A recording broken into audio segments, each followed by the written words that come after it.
ഈ പാട്ട് കേട്ടിട്ടുണ്ടോ? തനിയേ മിഴികൾ തുളുമ്പിയോ.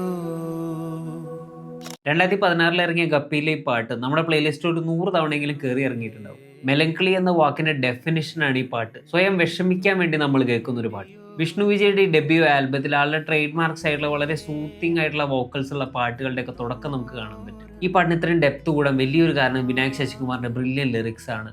ഇത്രയും ഇമോഷണൽ ഒരു പാട്ട് സൂരജ് സന്തോഷിനെ കൊണ്ട് പാടിക്കുക എന്നുള്ളത് അവരെടുത്ത ഏറ്റവും ബ്രില്യൻ തീരുമാനങ്ങളിൽ ഒന്നായിരുന്നു. കാരണം വേറെ ആര് പാടിയാലും ഇത്രയും ഫീൽ കിട്ടില്ല. രാത്രി കാറിൽ ഈ പാട്ട് വെച്ച് പോകുമ്പോൾ ജീവിതത്തിൽ ഇന്നേ വരെ ഇല്ലാത്ത വിഷമങ്ങളൊക്കെ ആലോചിച്ച് കൂട്ടി കുറെ ഓവർ തിങ്കിങ്ങും ട്രാജഡിയും ഒക്കെ കയറ്റി അവസാനം ഹുക്ക് ലൈനിൽ എത്തുമ്പോൾ വോളിയം 100ലേക്ക് ഒരു അടിച്ചു കയറ്റം.